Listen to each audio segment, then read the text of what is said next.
Salut à tous, bienvenue, une occasion de découvrir une artiste. Elle s'appelle Myriam Tangy, elle est peintre, photographe, poète. Elle écrit aussi, elle fait écrire. Voilà, elle est diplômée des Beaux-Arts, elle a eu de nombreux prix, on va y revenir.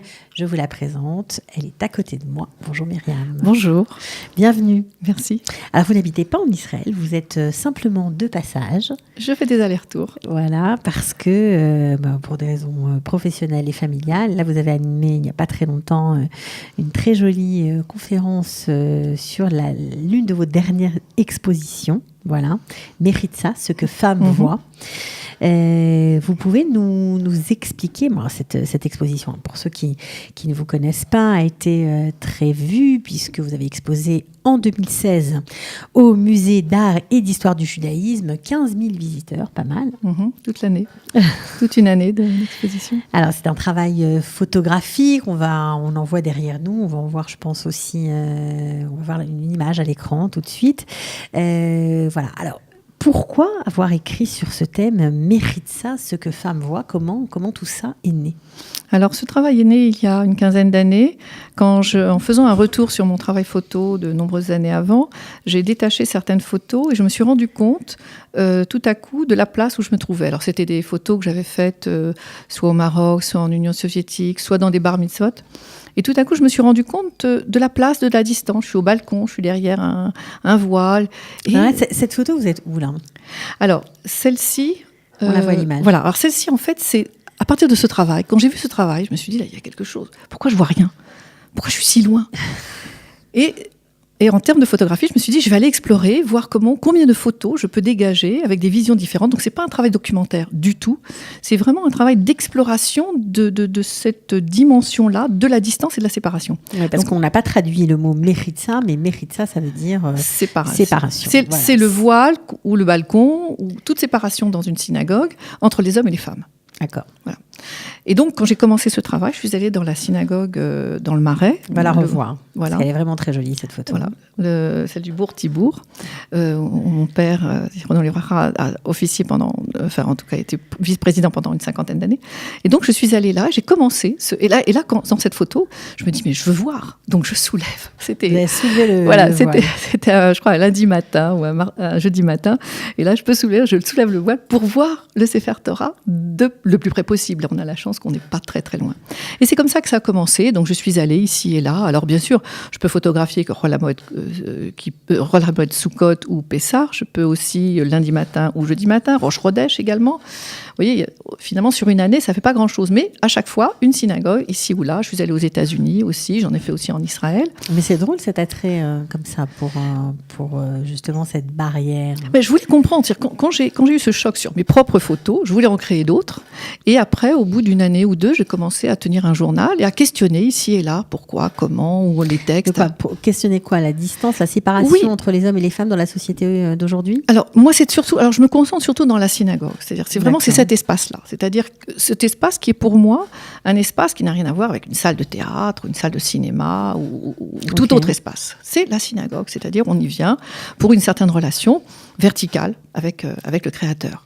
Mais maintenant, cette relation verticale, il faut la gérer à l'horizontale. Et donc, comment on gère l'horizontale par rapport à ce vertical? Et comment faire en sorte que chacune des entités, féminines, masculines, puisse, dans une convergence, bien se réunir dans cet espace-là. Maintenant, je me suis aperçue au bout d'un moment que cette question de la Méritza, il fallait d'abord la diviser en deux. C'est-à-dire, il y avait la notion de séparation dans le judaïsme. C'est quoi la séparation? Kedusha. Tout est séparation dans le judaïsme, le lait, la viande, enfin, tout le monde le sait. Et puis peut-être, alors, si on a accepté cette question de la séparation, où la placer? Peut-être que là, pendant 2000 ans, les femmes, on les a à peu près posées là où on pouvait dans l'espace, plus ou moins avec bonheur. Et là, aujourd'hui, peut-être qu'on peut réfléchir à faire en sorte qu'elle n'ait plus soit un voile, soit une distance. Et encore, quand je parle de la vue, il faut aussi parler de... On n'entend pas. Des fois, on n'entend pas, ou des fois, on ne peut pas entendre, ou mal entendre. Et donc, qu'il y a de plus en plus, d'ailleurs, en Israël et aux États-Unis, c'est les séparations égalitaires, c'est-à-dire une Méritza, toujours, perpendiculaire à l'abima et au Echal, où on vient lire. Et donc, les femmes n'ont plus quelque chose devant les yeux, elles peuvent se mettre devant, derrière, etc. Et les hommes ne voient pas les femmes, et les femmes peuvent tout voir. Ce qui est d'ailleurs la base de la halakha. si je peux la résumer d'une manière très synthétique, les hommes ne peuvent pas voir les femmes peuvent tout voir. Mais c'est comme si pendant 2000 ans, on ne s'est pas occupé de la deuxième partie de la... Alors, de la phrase. Dans la deuxième partie, alors je dis en ce moment que d'une certaine manière, la halakha n'a pas été respectée. Voilà, alors là, pour le coup, on va voir la deuxième photo. Là, cette halakha, elle est bien respectée parce que les hommes, là, pour le coup, ne voient pas les femmes. C'est une main d'homme. C'est une main d'homme, oui. Qui rentre dans l'espace féminin, on va dire. Oui, pour demander la tzedaka au moment de la prière. Oui, absolument. Donc là, pour le coup, il a bien compris. Lui. Oui. Ah, mais tous les hommes comprennent.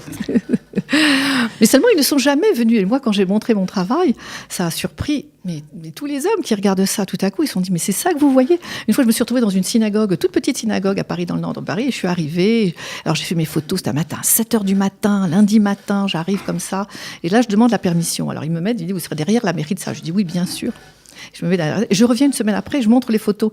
Et je montre la photo, c'est celle qu'on voit ici. Wow. Je montre la photo au président de la communauté. Et là, il me dit, elle se met à rigoler. Il me dit, mais vous voyez rien ? Je dis, non, rien. Alors, c'est pas tout à fait celle-ci, mais là, c'est aussi alors ça, c'est à New York. Une autre façon absolument.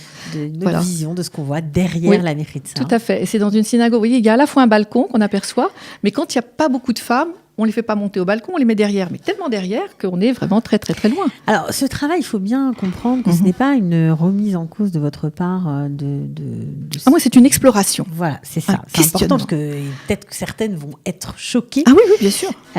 J'imagine que vous avez dû en choquer certains. Oui, mais j'aimerais que tout le monde soit choqué. C'est-à-dire que, quel que soit l'aspect que l'on va aborder, c'est-à-dire la notion de séparation pour ceux qui pensent qu'il ne faut pas de séparation, et la notion de place pour ceux qui pensent que la femme, au fond, elle est bien là où elle est. Oui. Donc, vous voulez susciter les questions. Susciter des questions. Susciter le questionnement. Tout à fait. Voilà. Qu'est-ce que vous pensez de toutes ces mouvances qui existent, les femmes du Kotel, les modernes religieux, les modernes orthodoxes, les réformés, les massortis? Il y en a vraiment pour tous les goûts. Oui, et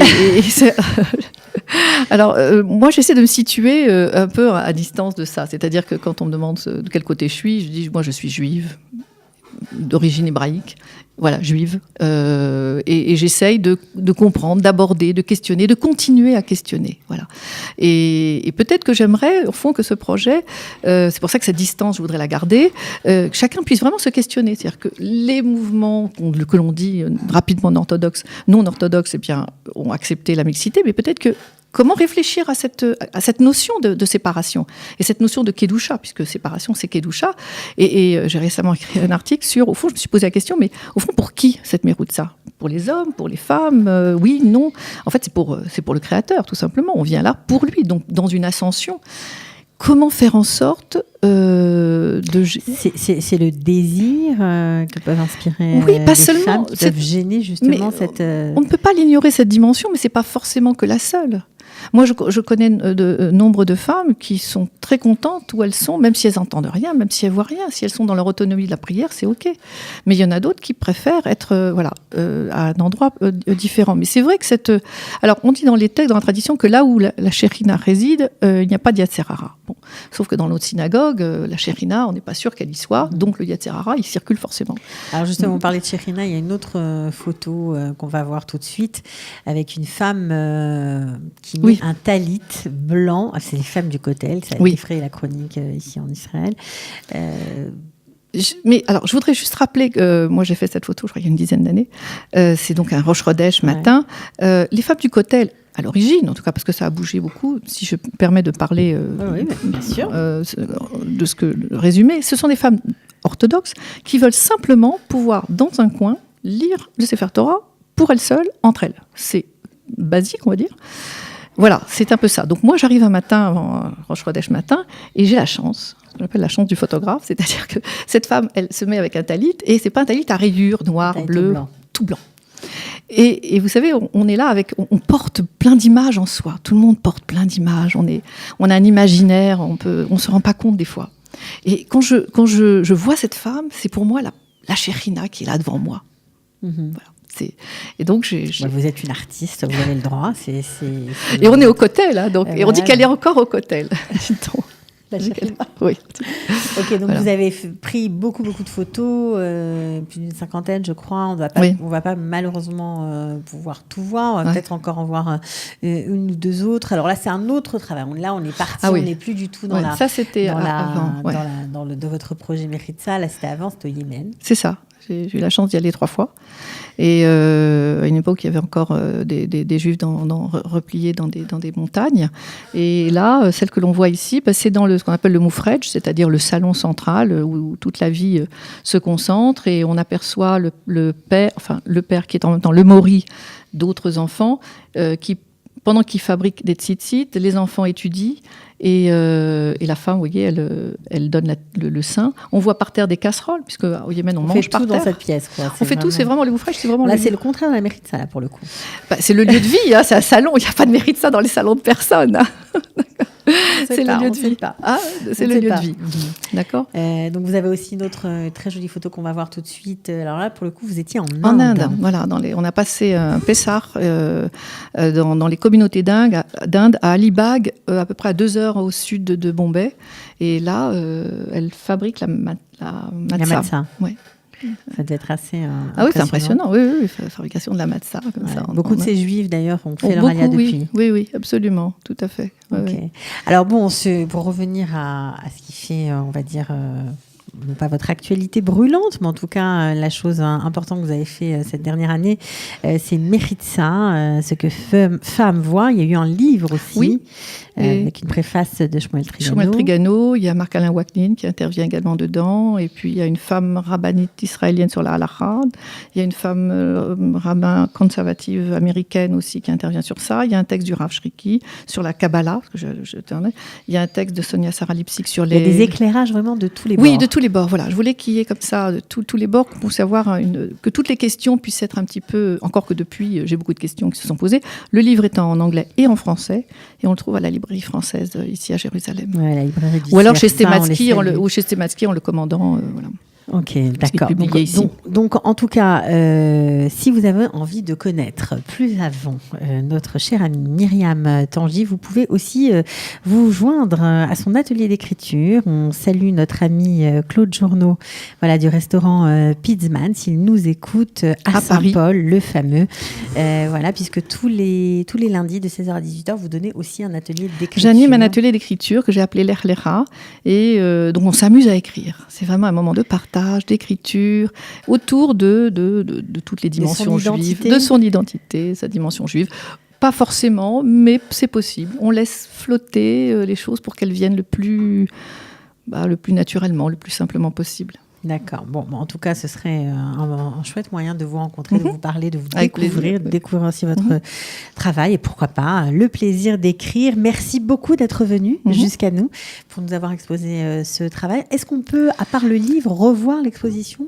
Alors, il y a mon site. On peut me contacter d'ailleurs via mon site, myriamtanguy.com. D'accord. On peut m'envoyer un petit mot et je peux donner toutes les informations. Je peux envoyer toutes sortes de choses. Voilà. Bon, ce sera fait. En tout cas, on le mettra sous la vidéo. Merci d'être venu. À très bientôt. Merci à vous. Ciao.